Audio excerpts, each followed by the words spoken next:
Welcome back. आप देख रहे हैं आवाज एंटरप्रेन्योर। चलिए अब जानते हैं फंडिंग की समस्या को मात देते हुए किसने जीता निवेशकों का भरोसा, कौन से फाउंडर्स को मिला नई पार्टनर्स का साथ और कुछ और बड़े फैसले जो स्टार्टअप को बना सकते हैं कल के बड़े बिजनेस। देखते हैं startup news in brief. Credit infrastructure fintech startup FinBox ने $40 मिलियन की फंडिंग जुटाई है। ये फंडिंग सीरीज बी राउंड में हुई। इसे वेस्टब्रिज कैपिटल ने लीड किया। इस राउंड में मौजूदा निवेशक A91 पार्टनर्स और आदित्य बिरला वेंचर्स ने भी हिस्सा लिया। कंपनी इस नई फंडिंग का इस्तेमाल प्रोडक्ट इनोवेशन तेज करने, अंतर्राष्ट्रीय विस्तार और अपने AI आधारित क्रेडिट इंटेलिजेंस प्लेटफॉर्म को और मजबूत बनाने में करेगी।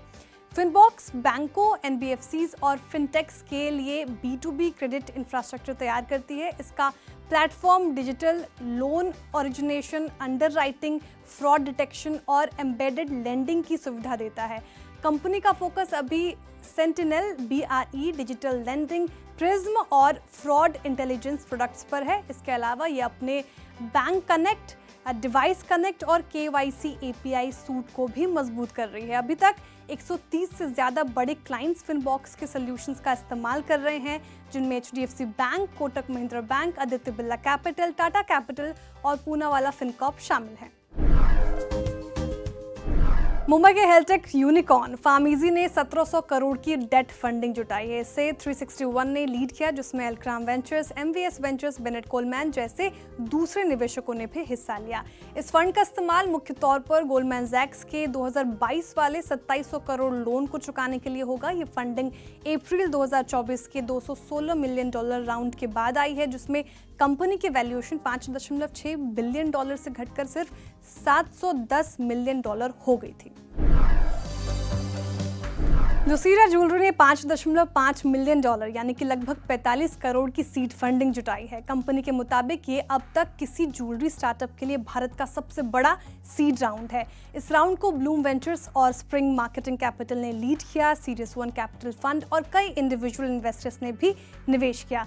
कंपनी इस नई फंड का इस्तेमाल ऑफलाइन रिटेल में एंट्री लेकर 5 फिजिकल स्टोर शुरू करने, डिजाइन स्टूडियो को स्केल करने और टैलेंट हायरिंग और टेक्नोलॉजी पर करेगी। लुसीरा का फोकस है डिजाइन लेड फाइन ज्वेलरी जो लैब ग्रोन डायमंड और रिसाइकल्ड गोल्ड से बनाई जाती है। फाउंडर रुपेश जैन पहले कैंडेयर ज्वेलरी प्लेटफॉर्म के फाउंडर थे, जिसे 2017 में कल्याण ज्वेलर्स ने एक्वायर कर लिया था। AI powered business automation company Vault IQ ने करीब 440 करोड़ रुपए की फंडिंग जुटाई है। इस राउंड को global private investment company Bayer Capital ने लीड किया। कंपनी इस पैसे का इस्तेमाल ग्लोबल एक्सपेंशन, R&D और इनोवेशन एक्विजिशंस के लिए करने जा रही है। वॉल्ट IQ को 2019 में समित गुप्ते, संजय कोपिकर, दीपक किंगर, अरुण हिरेमठ और नवीन प्रभु ने की थी।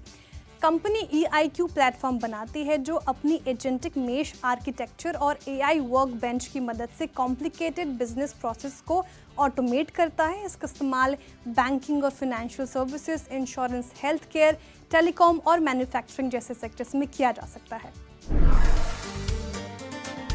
Consumer electronics brand Indkal technologies ने अपने सब ब्रांड वॉबल डिस्प्लेज की ग्रोथ के लिए $20 मिलियन जुटाए हैं। ये funding series B bridge round में हुई, जिसे कंपनी के मौजूदा निवेशकों ने लीड किया। कंपनी इस फंड का इस्तेमाल रिसर्च एंड डेवलपमेंट, सेल्स और सर्विसेज नेटवर्क को बेहतर बनाने के लिए, वॉबल डिस्प्लेज का प्रोडक्ट पोर्टफोलियो को बढ़ाने, नई डिस्प्ले कैटेगरी लाने के लिए और आफ्टर सेल्स इंफ्रास्ट्रक्चर और मार्केटिंग पर करेगी। साथ ही कंपनी आगे भी आयुष्मान खुराना को वॉबल का ब्रांड एम्बेसडर बनाए रखेगी। वॉबल डिस्प्लेज को हाई एंड सेगमेंट की टीवी और इंटरैक्टिव डिस्प्ले में पेश किया जाएगा। नई फंडिंग के साथ कंपनी ने मैक्सिमस सीरीज लॉन्च की, जिसमें 116.5 इंच का स्क्रीन शामिल है। इसके अलावा 98 इंच और 86 इंच के बड़े डिस्प्ले मॉडल भी मार्केट में उतारे गए हैं। आज का ये शो आपको कैसा लगा हमें ज़रूर बताएं। आपके फीडबैक हमें पोस्ट करें CNBC आवाज़ के सोशल मीडिया प्लेटफॉर्म्स पर या हमें ईमेल करें ae@nw18.com पर। अगले हफ्ते फिर होगी मुलाकात कुछ नई बिजनेस आइडियाज़ के साथ। तब तक के लिए मुझे दीजिए इजाज़त और देखते रहिए CNBC आवाज़।